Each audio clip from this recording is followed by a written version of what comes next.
Welcome to the Religion Atlas.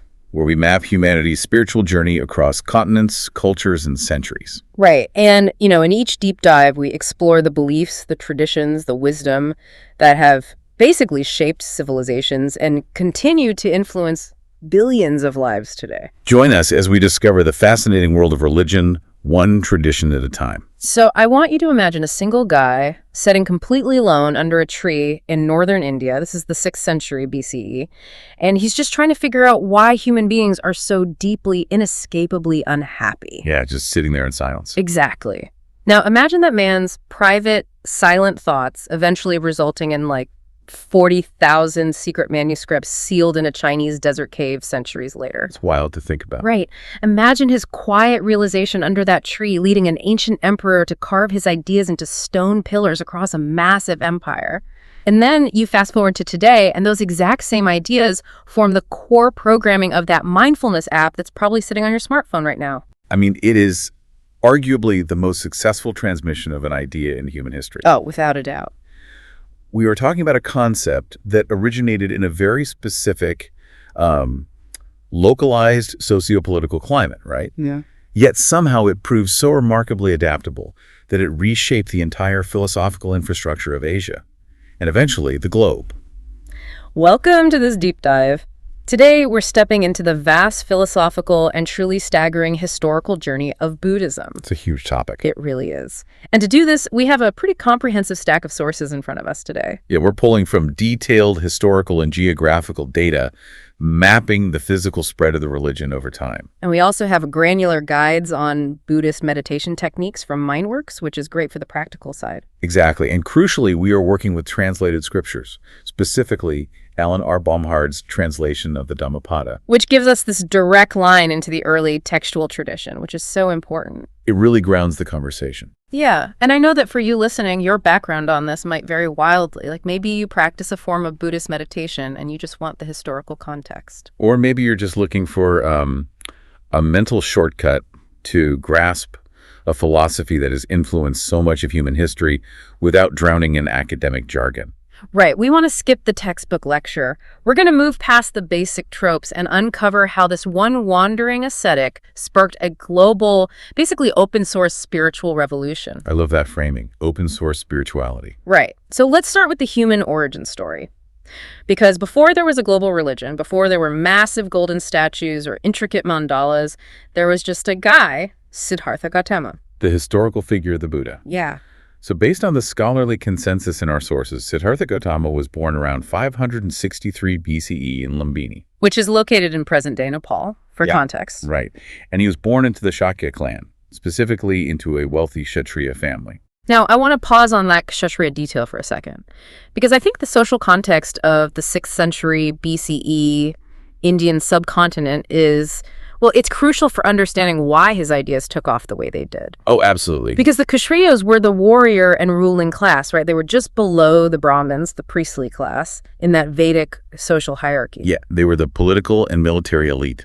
And you have to understand, the prevailing religious framework of the time was Vedic Brahmanism. Which was incredibly strict. Yeah, very strict. It was highly structured, highly ritualistic, and strictly controlled by the Brahmin class. You had to perform these precise sacrifices. Usually involving animals, right? Exactly. Usually involving animals. And only the priests had the authority to perform them. It was a very externalized, transactional kind of religion. So, okay, Siddhartha is born into the absolute top tier of the secular side of this world. He is essentially a prince. He's a prince. And the sources emphasize that his early life was an artificial paradise. Yeah, the story goes that his father, King Suddhodana, supposedly receives a prophecy. It says his son will either become a great world-conquering king or a great spiritual leader. And obviously the father wants the king. Right. What king wouldn't? So he intentionally surrounds Siddhartha with luxury and actively prevents him from seeing any form of suffering. He builds these immense palace walls just to keep the real world out. He essentially constructs a gilded cage. A very comfortable cage, but a cage. Oh, for sure. He fills it with musicians, fine food, beautiful attendants, all while hiding away anything that might provoke, existential questioning. The sources say anyone old, sick, or dying was literally kept out of his sight. Literally hidden away. Which, if you think about it, sets up this incredible psychological pressure cooker. He's in this beautiful cage, but the breaking point comes when he is 29 years old. Which is pretty late to be sheltered from reality. Super late. And the story of how that breaks the foresights is just a brilliant piece of narrative, whether it's literal or metaphorical. It hits so hard. It really does. He finally ventures outside the palace walls, and what he encounters absolutely shatters his worldview. So what are the 4 encounters? Let's break them down. So first, he sees an old man, frail and bent over. Okay. Then he sees a severely diseased man. Wow. Third, he sees a corpse being carried to the cremation grounds. Right.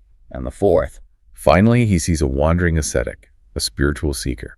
So we're talking about just the basic realities of human biology, right?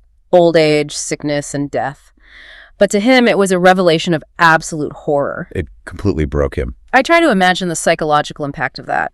Imagine reaching almost 30 years of age without ever internalizing the fact that bodies decay, that people get sick, and that everyone inevitably dies. For Siddhartha, this wasn't just a sad realization. It was a full-blown existential crisis. He suddenly realizes that all the wealth, all the music, all the beautiful food in his palace is completely meaningless if the end result for every single human being is physical decline and death. The artificial reality his father built just collapses instantly. He begins to deeply question the meaning of life. And that 4th sight, the ascetic, that was kind of his way out, right? Exactly. The serene ascetic provides the only clue. It suggests that there might be a way to find peace independent of these decaying physical bodies. So he does something radical. He leaves his sleeping wife and child, he leaves the wealth, the political power, his entire Kshatriya destiny, and he sneaks out of the palace in the middle of the night. He becomes a wandering ascetic, heading out into the eastern Indo-Gangetic plains, searching for spiritual answers. But he doesn't just casually explore asceticism, right? He goes all in. Oh, he takes it to the absolute extreme. The prevailing spiritual logic among the Sramana, the wandering seeker movements of that era, was deeply dualistic. Dualistic meaning body versus soul. Exactly. The belief was that the physical body was essentially a prison for the eternal soul. So to free the soul, you had to conquer, punish, and ultimately master the physical body. And we are talking about severe self-denial.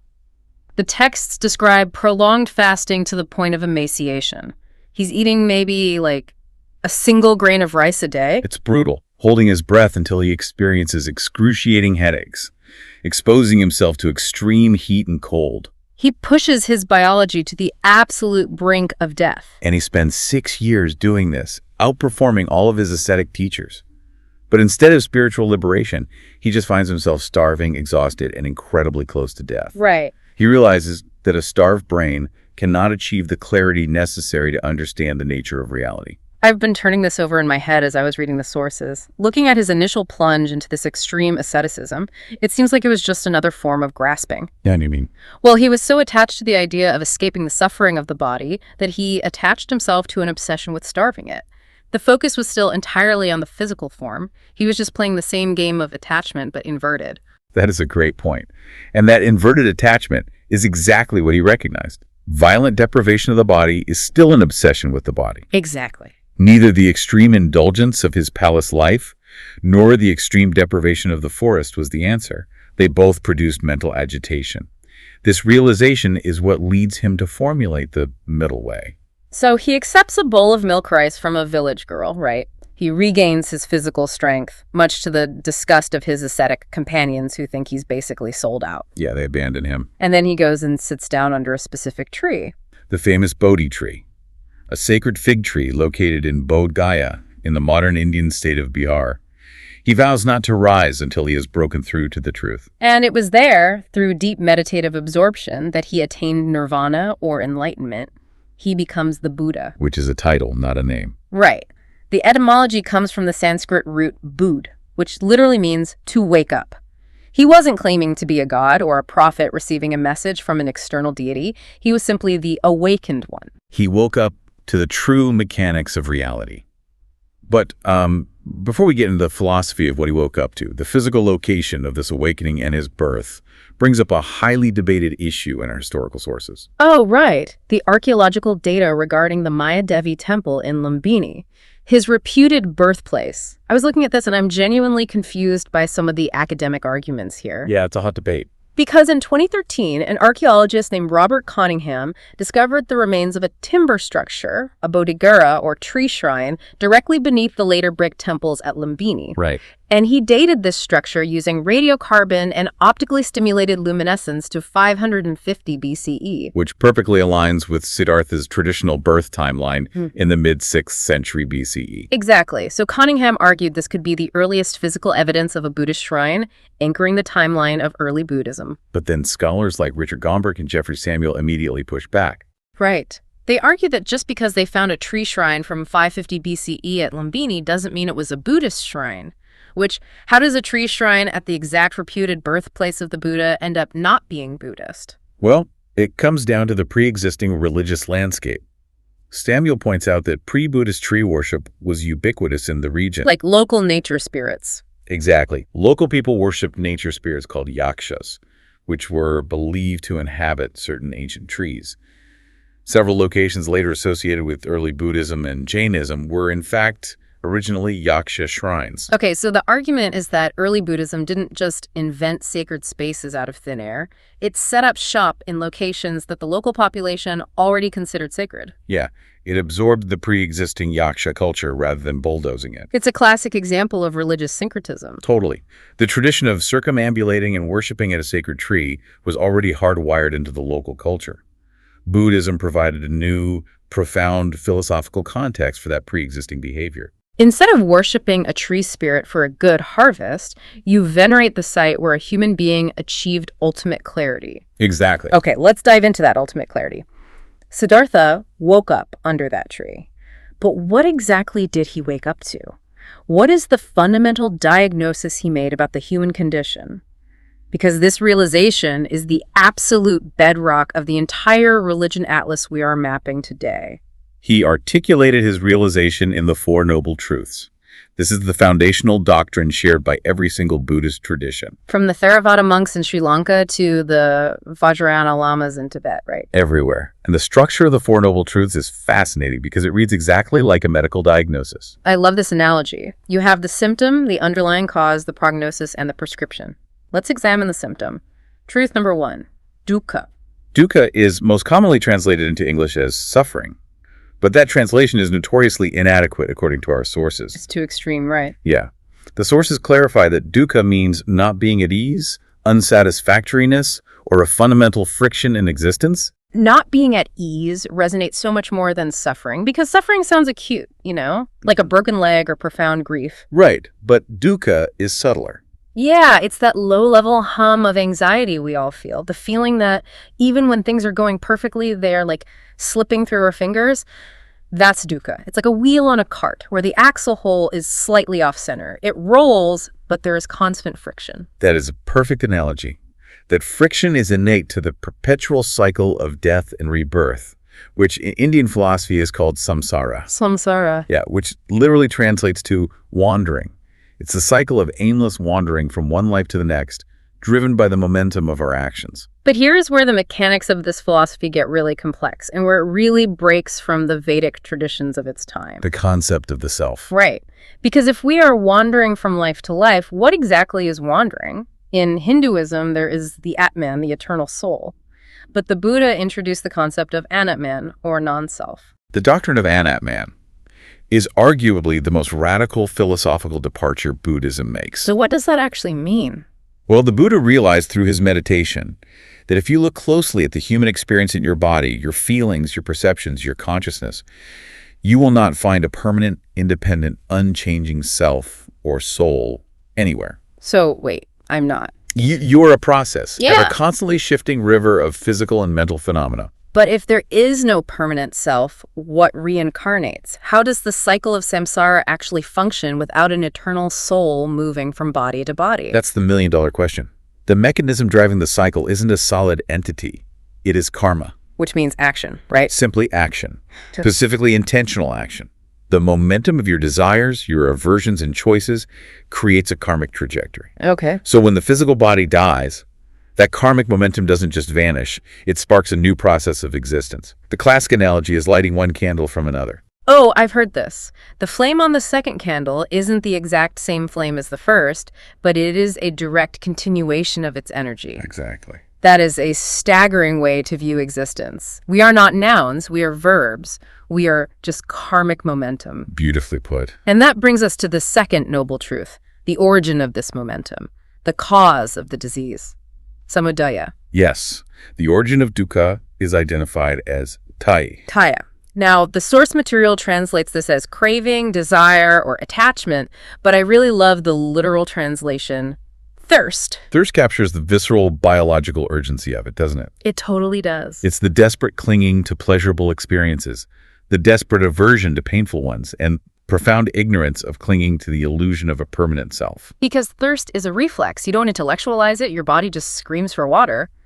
But, looking at Thai from a modern perspective, aren't we culturally conditioned almost entirely to cultivate thirst? Oh, consumerism literally runs on Taya. Right.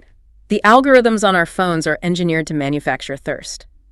We are told constantly that desiring more money, more experiences, more followers, optimizing our lives is the entire point of existence. It highlights how countercultural the Buddha's realization was and remains today.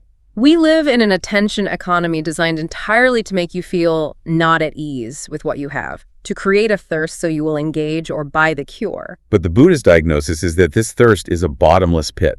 Satisfying a desire doesn't extinguish thirst, it just temporarily masks it until the next desire arises. Wow. The friction of dukkha is generated by our relentless grasping at things that are inherently impermanent. So the Buddha is essentially saying, the game is fundamentally rigged, and the only way to win is to stop playing. Essentially, yes. Which leads to the third truth, Right. the prognosis. Nirodha. Nirodha, meaning cessation or ending. It is the optimistic core of the philosophy. It is the realization that dukkha can absolutely be ended. The disease is curable. If you extinguish the tanha, the thirst, the suffering ceases and the karmic momentum stops. That cessation is nirvana.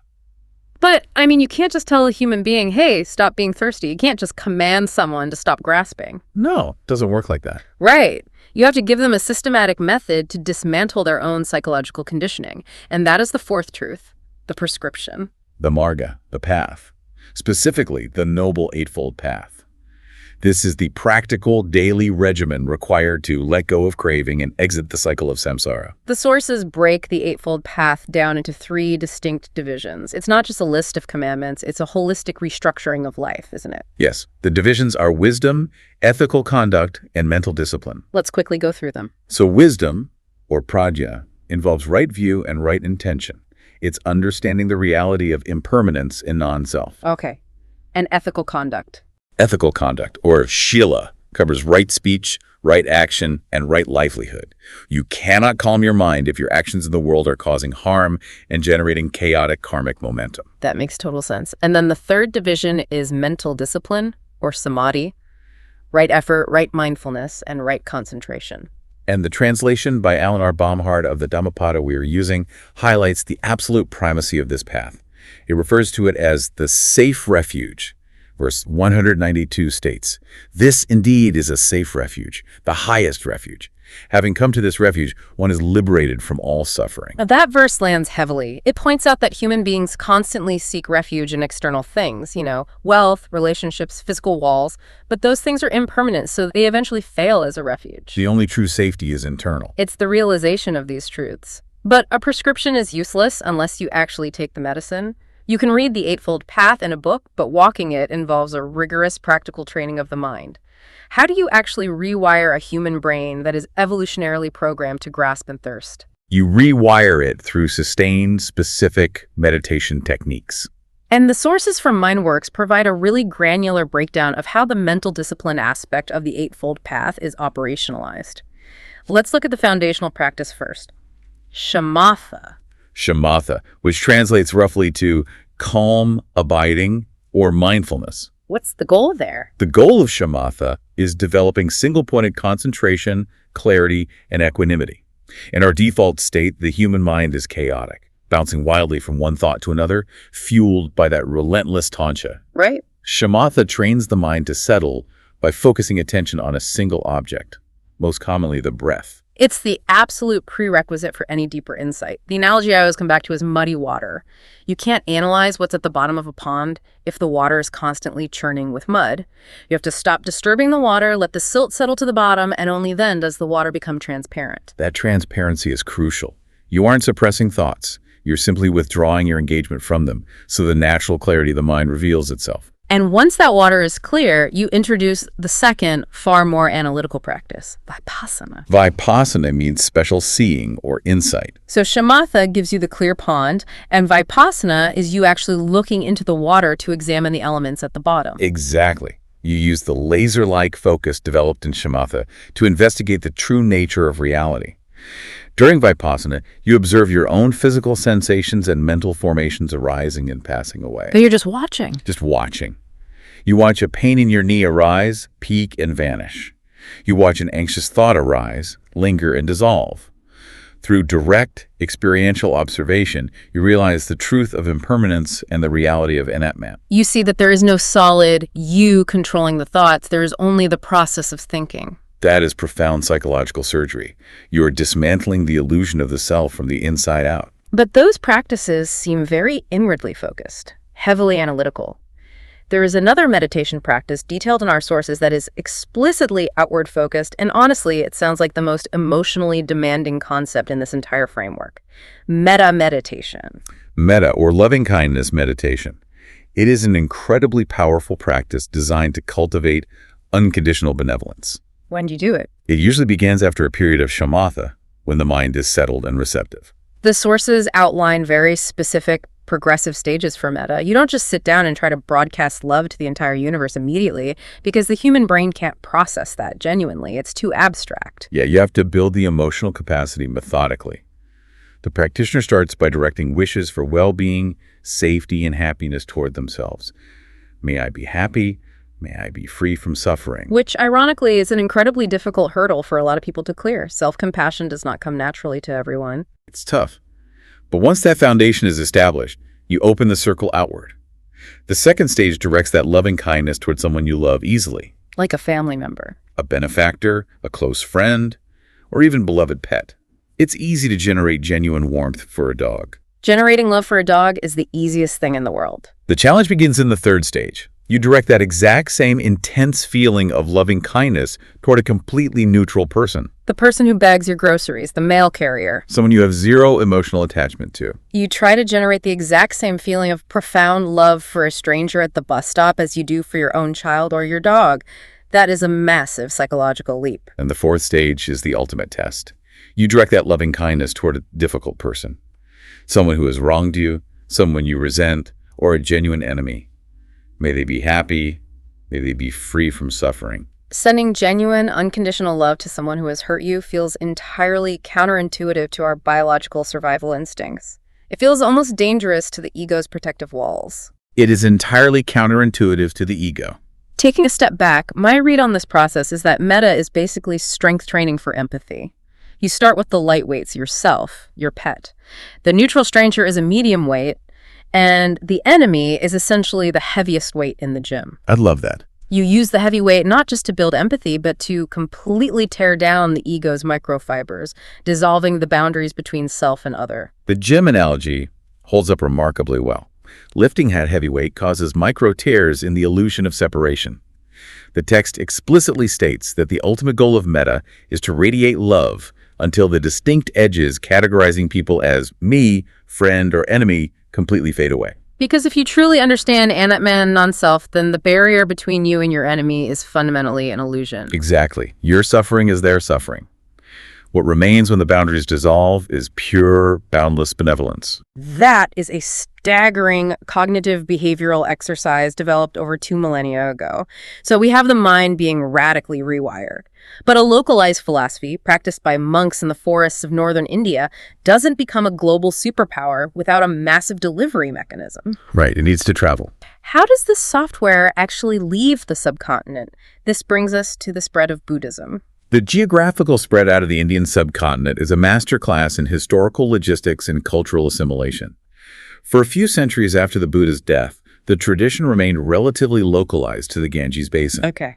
But its trajectory completely changed with the rise of the Maurya Empire, specifically under Emperor Ashoka in the 3rd century BCE. Ashoka is such a pivotal figure, and his story is intense. He didn't just casually convert to Buddhism. His conversion was born out of extreme trauma, and he utilized the entire apparatus of the state to broadcast it. It's true. Ashoka waged an incredibly bloody campaign against the state of Kalinga. The historical accounts claim over 100,000 people were killed, and even more were deported. 100,000. Yeah. And walking through the aftermath of the slaughter he ordered, Ashoka experienced profound remorse and a complete psychological breakdown. He had blood on his hands and he couldn't handle it. Right.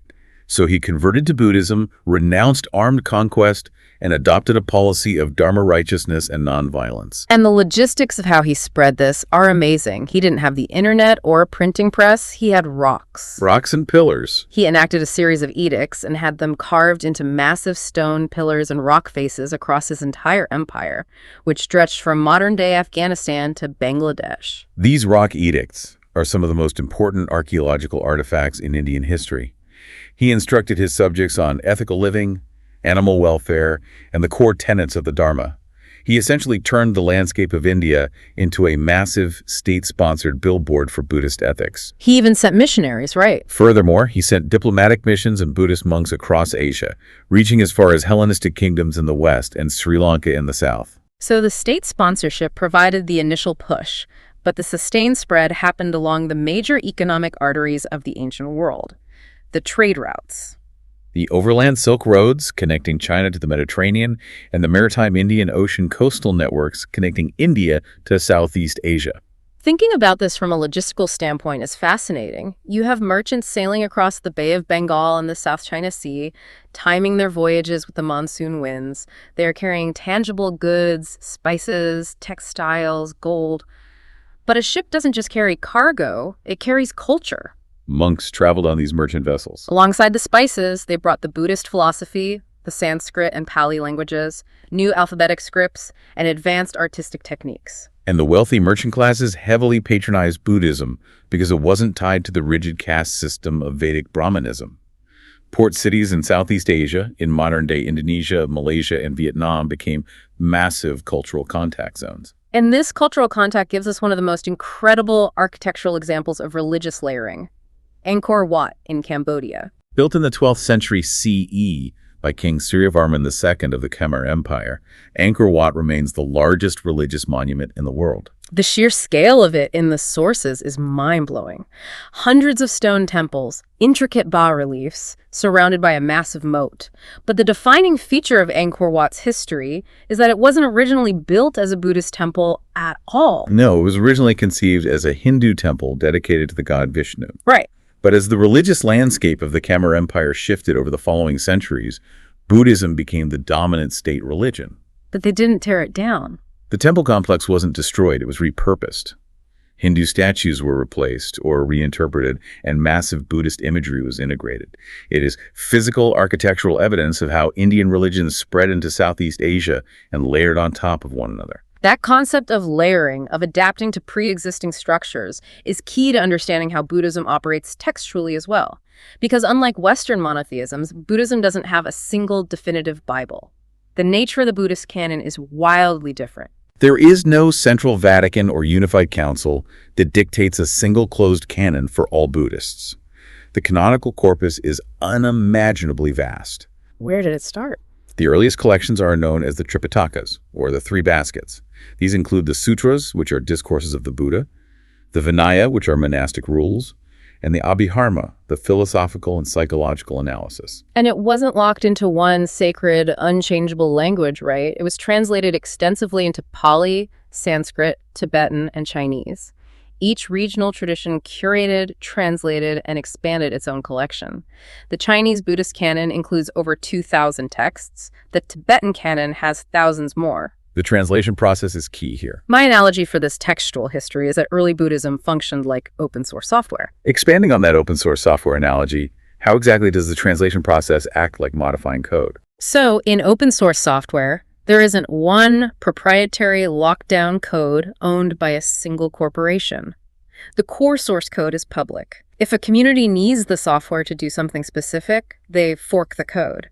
They take the original, modify it, and create a new version adapted to their specific operating system. Okay, I see where you're going. Because Buddhism didn't have a central authority policing a single sacred language, local cultures could take the core code, the Four Noble Truths, the mechanism of karma, and fork it to run on their cultural operating systems. That is exactly what happened when the texts reached China.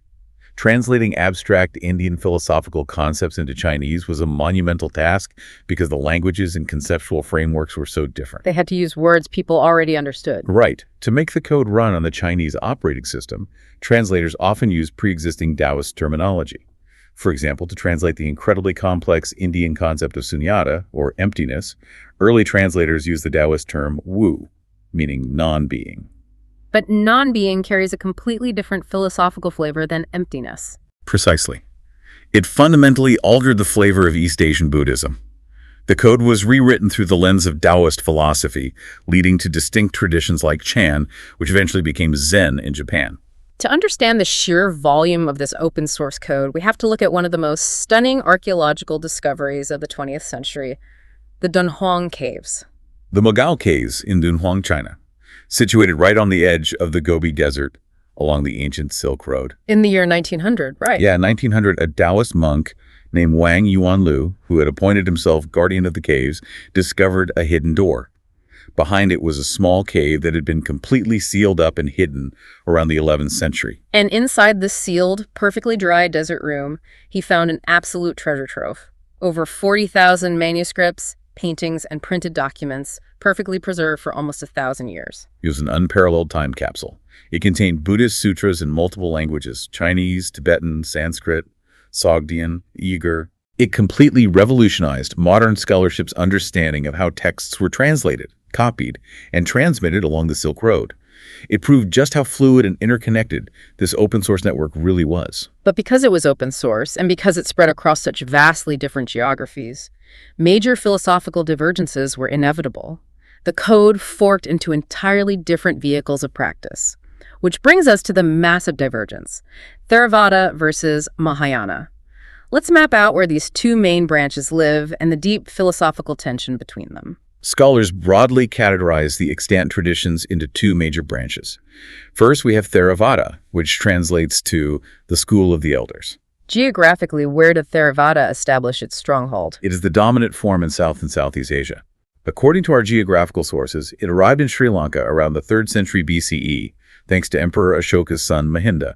Today, over 70% of Sri Lanka's population practices Theravada. And from there? From there, it spread and became the primary tradition in Myanmar, Thailand, Laos, and Cambodia. What is the core objective of the Theravada code?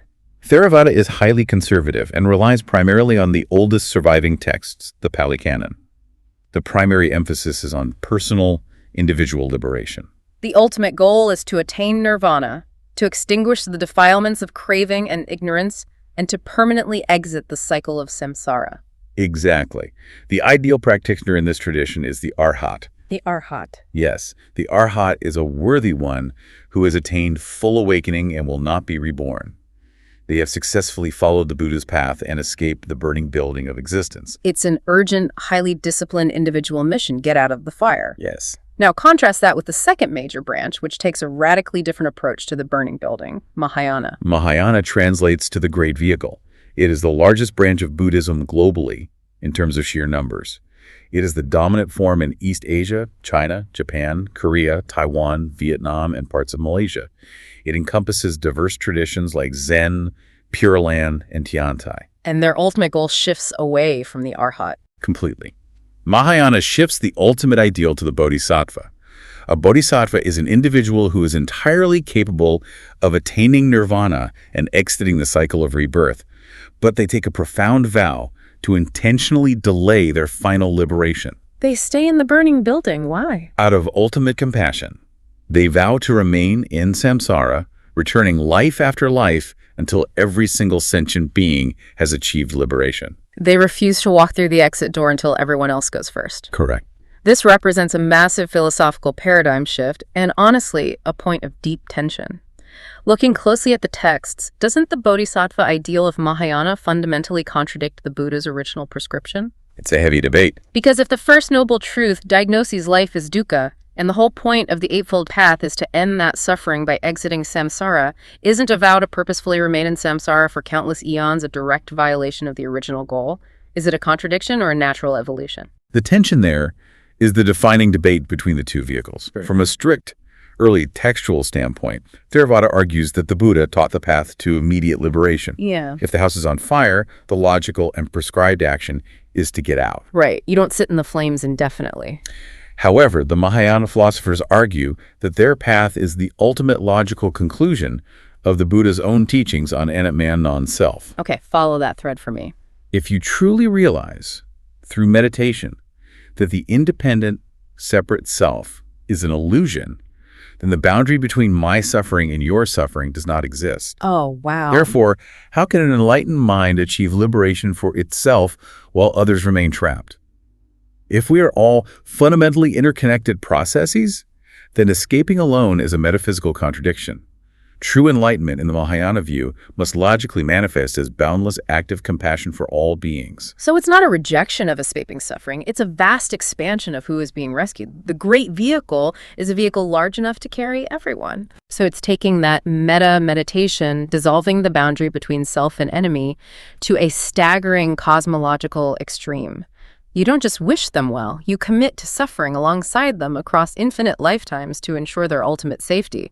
It is a beautiful but overwhelmingly heavy ideal. And Mahayana developed an entirely new corpus of sutras, like the Lotus Sutra and the Heart Sutra, to articulate these expanded cosmic ideas, which Theravada does not recognize as the original word of the Buddha. So we have Theravada in the south, focusing on the rigorous, gradual path of the Arhat exiting samsara.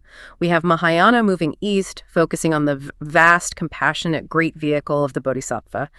But while these two dominate the global numbers, there's a third, highly esoteric branch. Yes. And it developed its own unique code in the absolute highest altitudes of the world. We are moving up into the Himalayas to map Vajrayana, the Thunderbolt vehicle, and the Tibetan lineages. Vajrayana. It translates to the indestructible vehicle or the diamond vehicle. Geographically, where are we talking? This tradition is practiced predominantly in the Himalayan nations, Tibet, Bhutan, Nepal, as well as in Mongolia, and even among certain populations in Russian republics like Kalmykia and Tuva.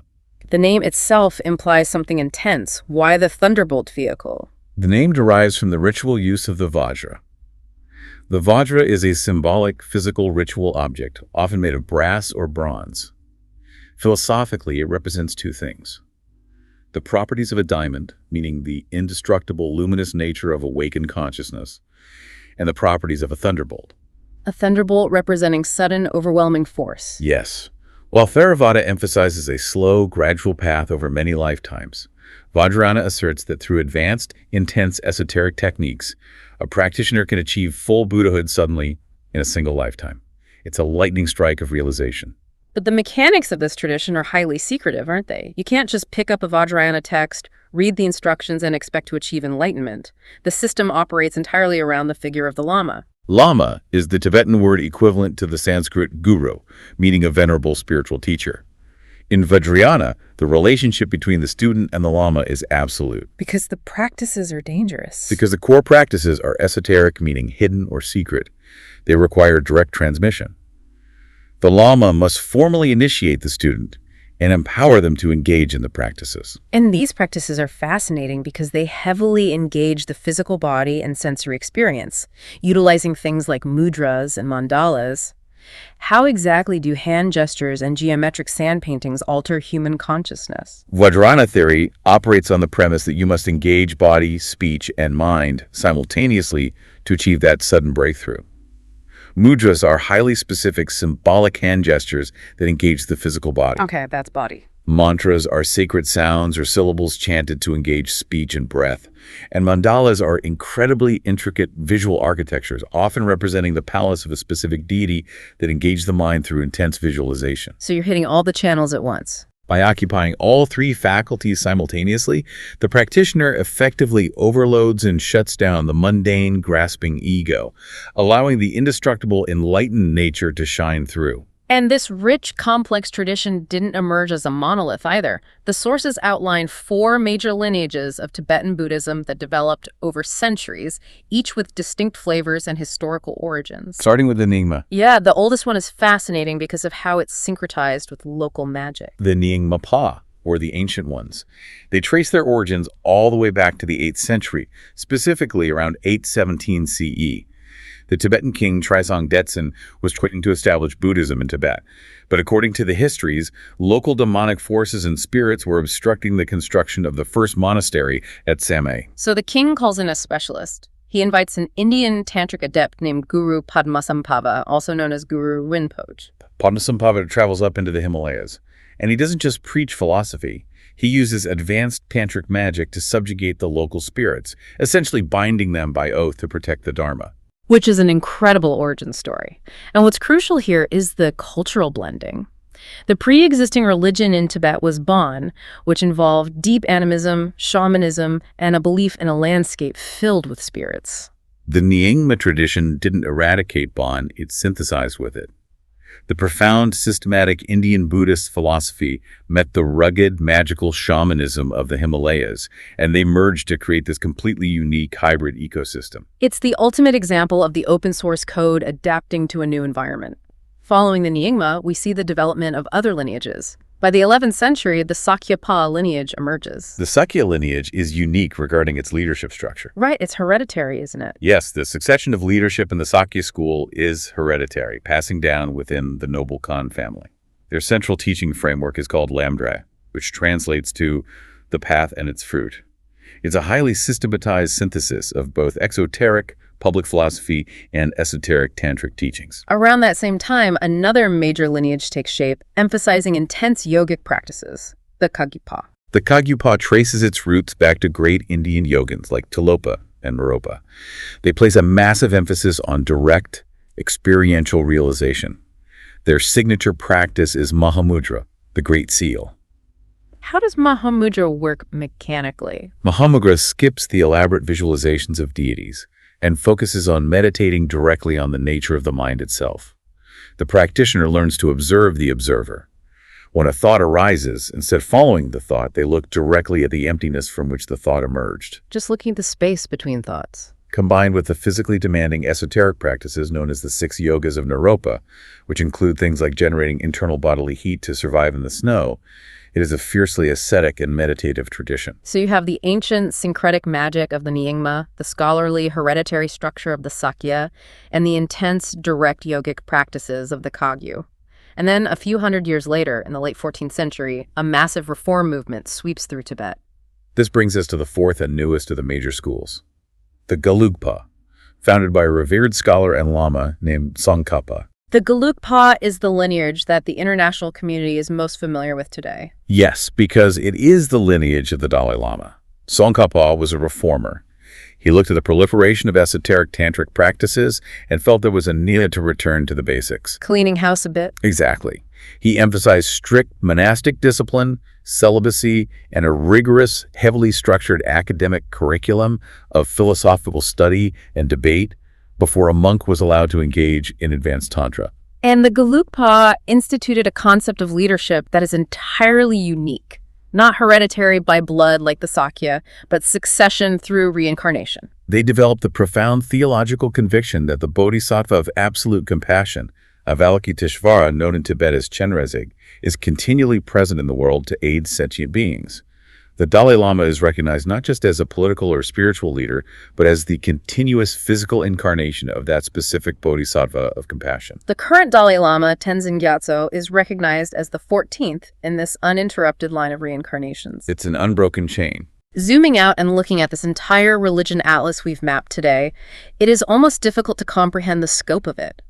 We started with a young man in the 6th century BCE, traumatized by the sight of old age and death, sitting under a fig tree trying to figure out how to stop the friction of existence. And from that single node, the code spread. We mapped emperors carving edicts into stone, merchants carrying sutras across oceans alongside spices, massive Hindu temples shifting into Buddhist monuments, Chinese translators using Taoist concepts to explain emptiness, 40,000 texts sealed in a desert cave, and monks utilizing physical hand gestures to summon the lightning strike of sudden enlightenment. The diversity of practice is staggering. The external architecture, the languages, the rituals, they look completely different depending on where you are on the map. Yet the core pulse remains unified. Exactly. Whether you are a Theravada monk practicing silent vipassana in a Thai forest, a Mahayana practitioner chanting to Amitabha Buddha in a Japanese Pure Land temple, or a Vajrayana Lama meditating on a complex mandala in the Himalayas, the absolute core objective has never deviated from Siddhartha's original realization. The diagnosis of dukkha and the cure of letting go of tancha. The alleviation of suffering remains the central gravity holding all these diverse vehicles together. As we wrap up this deep dive, I want to leave you with a specific, lingering idea to mull over, something that wasn't explicitly spelled out in the historical texts we reviewed, but seems to echo loudly through all of this history. We spent a lot of time talking about how Buddhism lacks a single, rigid Bible, or a central, global authority dictating exactly what must be believed and practiced in every corner of the world. It is highly fluid. It constantly adapted to the operating system of the culture it encountered. Right. So here is the thought. Perhaps the survival, the immense spread, and the enduring relevance of Buddhism for over 2.5 millennia isn't in spite of its lack of rigid dogma, but precisely because of it. Rigidity almost always leads to shattering under pressure, whereas flexibility allows for structural endurance. Think about our modern world for a second. We are completely overflowing with information. We are constantly pressured to lock into rigid dogmas, to pick a definitive side, to build ideological walls, and to hold on to our opinions with a white-knuckled grip. It's exhausting. But what if the ultimate form of letting go of that desperate grasping and thirst isn't just about letting go of material goods or sensory pleasures? What if the ultimate non-attachment is the willingness to let your own deeply held beliefs and practices evolve, synthesize, and adapt, just as the Buddhist canon did as it traveled across the Silk Road and the Indian Ocean? If grasping causes suffering, then grasping too tightly to a static, unchangeable idea of religion or truth would inherently cause suffering too.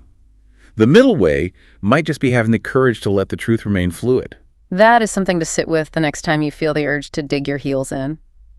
Thank you so much for joining us on this exploration of the Religion Atlas. Keep mapping out your own spiritual and intellectual journeys, and we'll catch you on the next deep dive.